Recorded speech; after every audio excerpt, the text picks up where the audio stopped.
جلسے کے صدر صاحب، دائش پر بیٹھے اسکالرز، میرے بزرگوں اور ساتھیوں، میں سب سے پہلے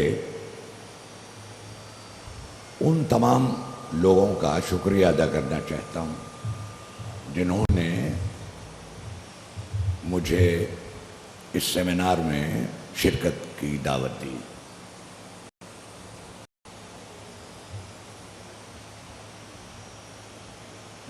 یہ سیمینار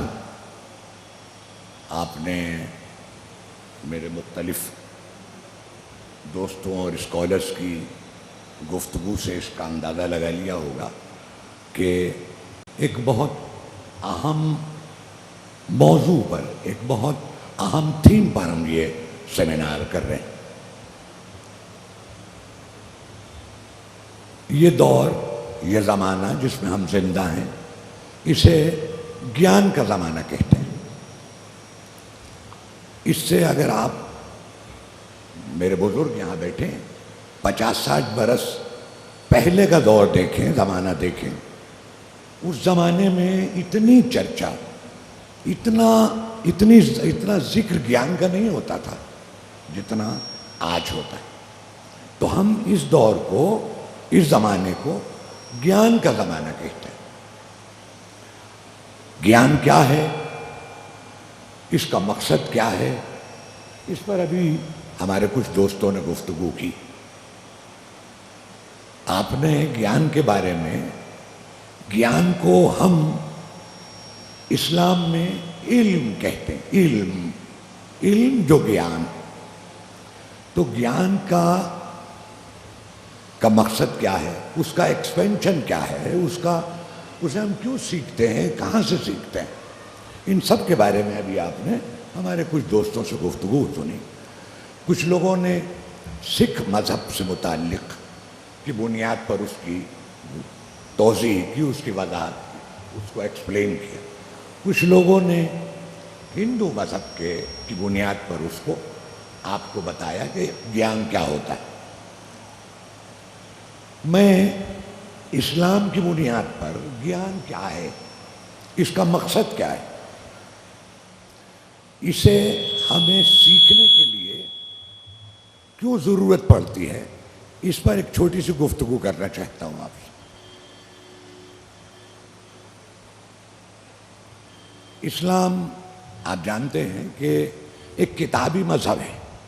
کچھ مذاہب ایسے ہیں، کچھ مذہب ایسے ہیں دنیا میں جن کے پاس کتابیں نہیں ہیں، کچھ ایسے ہیں جن کے پاس کتابیں ہیں، الہامی کتابیں، اللہ تعالیٰ کی بھیجی ہوئی کتابیں۔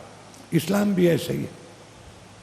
تو یہ قرآن ایک فرشتہ، جیسا کہ مسلمان مانتے ہیں، یہ ان کا ایمان، ایک فرشتہ خدا کا پیغام لے کر آتا تھا اور وہ پیغمبر اسلام صلی اللہ علیہ وسلم سناتا تھا، وہ اسے یاد کر لیتے تھے۔ سب سے پہلا پیغام جو خدا نے پیغمبر کو بھیجا وہ تھا اقرأ بربک الخلق، پڑھو۔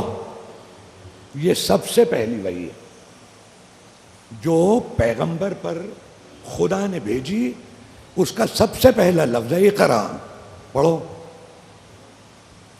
صرف اس لفظ سے آپ حضرات اسلام میں پڑھنے لکھنے کی، علم حاصل کرنے کی، اس کی ضرورت اور اس کی اہمیت کا اندازہ لگا سکتے ہیں۔ پیغمبر کو سب سے پہلا حکم دیا گیا، پڑھو بھائی پڑھو، یہ کہا گیا۔ تو جیسا میں نے ابھی آپ سے کہا کہ اسلام ایک کتابی مذہب ہے، وہ اس کتاب کا نام ہے قرآن۔ دو چیزیں اسلام میں بڑی بنیادی ہیں جن کی بنیاد پر پوری اسلامی زندگی چلتی رہتی ہے۔ ایک ہے قرآن اور ایک ہے وہ گفتگو، وہ قول، وہ کہنا جو پیغمبر اسلام کے منہ سے نکلا، اور اسے ہم حدیث کہتے ہیں۔ تو ایک قرآن ہے اور ایک حدیث ہے، یہ دو چیزیں ہیں مین، اور کسی چیز پر اسلام رکھا ہوا نہیں ہے۔ ان دونوں چیزوں میں یعنی قرآن میں بھی اور اسلام اور پیغمبر کی احادیث میں بھی، جسے ہم ٹریڈیشنز بھی کہتے ہیں انگریزی میں، اس میں بار بار علم حاصل کرنے کا، گیان حاصل کرنے پر زور دیا گیا ہے کہ انسان کو چاہیے کہ وہ علم حاصل کرتا رہے۔ میں سب سے پہلے دو چار چیزیں جو قرآن کریم میں آئی ہیں وہ بتانا چاہتا ہوں کہ علم کے بارے میں کیا کہا گیا ہے، گیان کے بارے میں کیا کہا گیا ہے۔ دیکھیے، بنیادی تصور اسلام میں علم کا، گیان کا یہ ہے العلم نور، علم نور ہے، روشنی ہے۔ کیا معنی ہوئے روشنی ہے؟ کہ جہاں جہاں ہماری زندگی میں، اس دنیا میں تاریکیاں ہیں، ہم چیزوں کو نہیں سمجھتے، ہم یہ کہتے ہیں نا کہ بھئی یہ ساری چیزیں میرے لیے تاریکی میں ہیں۔ یہ تاریکی کا یہ معنی نہیں ہے کہ وہاں بلب نہیں جل رہا اندھیرے میں، یہ معنی ہے کہ میں نے سمجھا نہیں ہے۔ تو العلم نور، علم یہ ہے کہ آپ جہاں کہیں تاریکی دیکھیں، جہاں کہیں یہ محسوس کریں کہ اس چیز کو آپ سمجھ نہیں رہے، اس کو سمجھنے کی کوشش کیجیے، اس کو روشنی میں لائیے، خود بھی سمجھیے اور دوسروں کو بھی سمجھائیے۔ یہ علم ہے، یہ گیان ہے بنیادی طور پر۔ اب اس پر بڑا اصرار کیا ہے قرآن کریم نے بھی اور پیغمبر نے بھی۔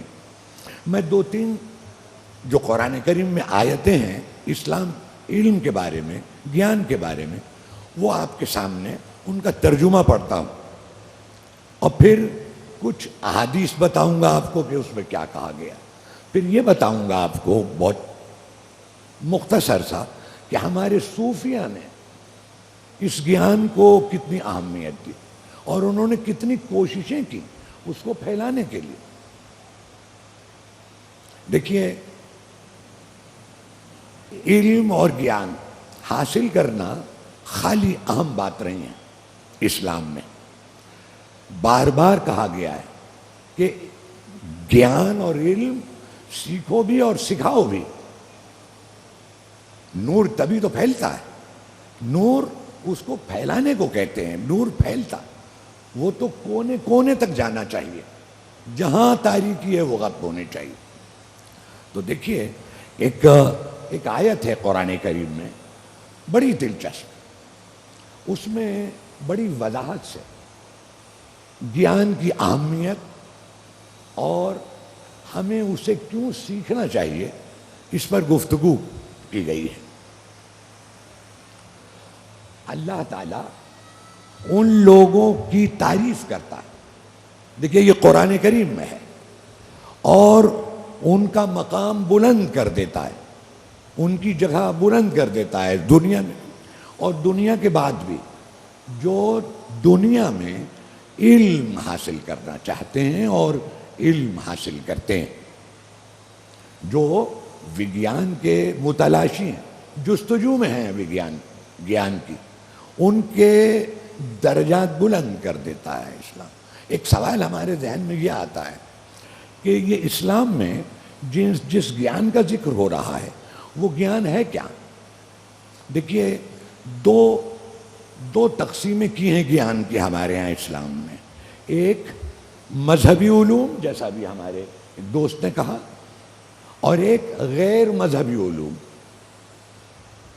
غیر مذہبی علوم کے بارے میں ایک اور لفظ لایا گیا ہے، فرض کفایہ، یعنی ان کا سیکھنا بھی اتنا ہی ضروری ہے جتنا مذہبی علوم کا سیکھنا اور گیان کا حاصل کرنا ہے۔ ایک حدیث پیغمبر اسلام کی اس بات کی توضیح ہوتی ہے اس سے کہ انہوں نے یہ کہا کہ تمہیں علم حاصل کرنا چاہیے، چاہے اس کام کے لیے تمہیں چین جانا پڑے۔ اب دیکھیے، اس زمانے میں چین کوئی ایسی جگہ نہیں تھی کہ جہاں اسلامی علوم پڑھائے جاتے ہوں، نہیں، کوئی نہیں تھے، وہ تو ابھی ابتدائی دور تھا، جو کچھ تھا صرف عرب میں تھا۔ تو یہ کہنا پیغمبر اسلام کا کہ جاؤ تم علم حاصل کرو، چاہے تمہیں اس کام کے لیے چین تک جانا پڑے۔ تو ہمارے ہاں یہ دو تقسیمیں ہیں گیان کی، ایک مذہبی علوم اور ایک غیر مذہبی علوم، دنیاوی علوم جس میں طب ہے اور مختلف چیزیں ہیں، نجوم ہیں اور وغیرہ وغیرہ۔ تو جو یہاں پر بھی جن کے پاس مذہبی گیان بھی ہے اور غیر مذہبی گیان بھی ہے، ان کے درجات اللہ تعالیٰ بلند کر دیتا ہے۔ یہ سب یعنی آمادہ کر رہا ہے اللہ اپنے ماننے والوں کو کہ وہ علم حاصل کرنے کی کوشش کریں، اس پر زور دیں کہ وہ علم حاصل کریں۔ ایک اور دیکھیے گفتگو قرآن کریم میں کی گئی ہے، اور وہ یہ کہا گیا ہے اس میں کہ جو لوگ صاحب علم ہیں، جن کے پاس گیان ہے، وہ ان لوگوں سے جو صاحب ایمان ہیں لیکن علم نہیں ہے ان کے پاس، تو ان لوگوں کے مقابلے میں جن کے پاس علم ہے وہ 500 درجہ بڑے اور 500 درجہ بلند مرتبہ ہے ان کا۔ ایک اور ایک آیت ہے جس کے معنی یہ ہے آدم کی اولاد یعنی ساری دنیا کے لوگ۔ دیکھیں یہاں خطاب ایک بات اور میں آپ سے عرض کر دوں، قرآن کریم میں کچھ آیتیں تو ایسی ہیں جو جن کا تعلق صرف مسلمانوں سے، ان میں کہا گیا ہے یا مومنین یعنی اے مسلمانوں۔ کچھ آیتیں ایسی ہیں جن کا ذکر کہا جائے، جن کا تعلق ہے ساری دنیا کے لوگوں سے، ساری دنیا کے لوگ۔ تو یہ جتنا علم کے سلسلے میں گفتگو ہوئی ہے وہ گفتگو ہو رہی ہے دنیا کے سارے لوگوں سے۔ یہاں پہ بھی کہہ رہے ہیں وہ اللہ تعالیٰ کہہ رہے ہیں کہ اے آدم کی اولاد، مسلمانوں نہیں کہہ رہے، اے آدم کی اولاد، ہم نے بے شک تمہارے لیے لباس بھیجا ہے، تم اس سے وہ پہنو اور اپنے عیب ڈھانکو۔ اب دیکھیں یہاں جن لوگوں نے قرآن کی تفسیر کی ہے، جنہوں نے قرآن کو سمجھنے اور سمجھانے کی کوشش کی ہے، وہ یہ کہتے ہیں کہ یہاں لباس سے مراد ہے، لباس کا مطلب ہے علم، اس لیے کہ جو ہماری ناواقفیت ہے وہ سب سے بڑا عیب ہے ہمارا، ناواقفیت، اور اس کو ڈھانکا جا سکتا ہے کسی کپڑے سے نہیں، اچھے لباس سے نہیں، بلکہ علم سے اور معرفت سے اور گیان سے۔ صرف یہی ایک چیز ہے جو ہمارے عیوب ڈھانک سکتی ہے، ہمیں یہ عیوب بلکہ ختم کر سکتی ہے۔ یہ قرآن کریم میں اور بہت ساری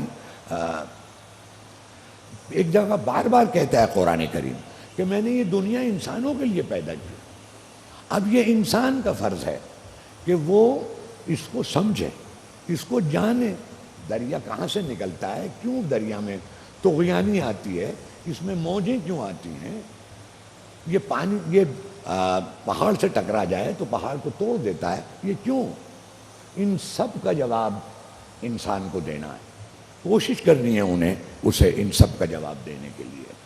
اب میں دو باتیں احادیث سے چاہتا ہوں کہ آپ حضرات کی خدمت میں پیش کروں، کیونکہ غالباً اب یہی کہہ رہے ہیں کہ بھائی اسے ختم کیجیے۔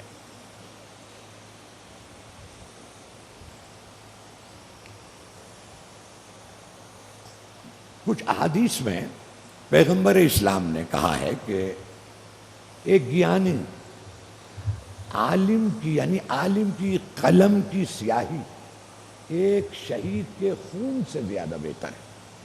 ہمارے ہاں مذہب کے لیے جان دینے والا، اس کی بڑی اہمیت ہے، اسے ہم شہید کہتے ہیں، لیکن اس شہید کے قلم کے خون سے زیادہ عام ہے ایک عالم کی، ایک گیانی کے قلم کی سیاہی۔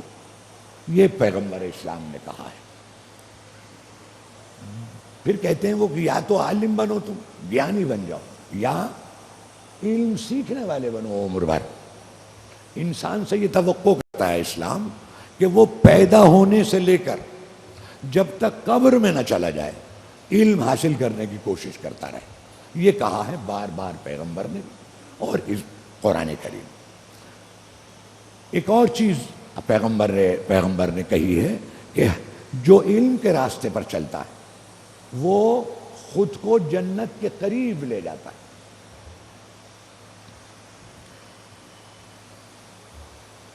اب میں ایک بات اور عرض کر دوں کہ جب ہم مطالعہ کرتے ہیں جو کچھ قرآن کریم میں آیا اور احادیث میں کہا گیا گیان کے بارے میں، تو ہمیں یہ پتہ چلتا ہے، جی میں 2 منٹ پہ ختم کر رہا ہوں، تو ہمیں پتہ چلتا ہے کہ اس میں یہ کہا جا رہا ہے کہ علم کے معنی یہ ہے، علم کا مقصد یہ ہے کہ خدا کو تو سمجھو ہی، اس کو تو سمجھنے کی کوشش کرو، لیکن جو خدا کی مخلوق ہے اس میں انسان ہیں، پہاڑ ہیں، دریا ہیں، جنگل ہیں، بیابان ہیں، وغیرہ وغیرہ وغیرہ، ان سب کو سمجھنے کی کوشش کرو، یہ گیان ہے۔ دیکھیے میں آخر میں 2 منٹ اور لینا چاہتا ہوں۔ آپ حضرات بابا فرید سے واقف ہیں۔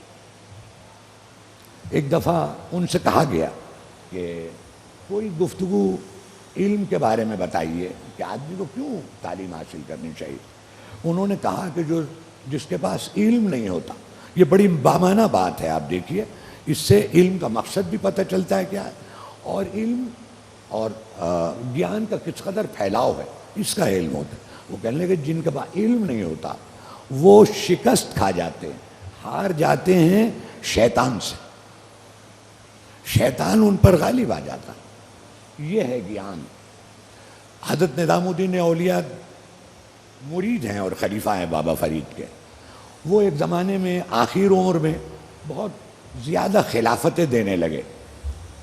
ایک صاحب ان کے ہاں بچپن میں آ گئے تھے، ان کا نام تھا اخی سراج، ان کو انہوں نے خلافت دی تھی، حالانکہ وہ ان کی خدمت کرتے کرتے بوڑھے ہو گئے۔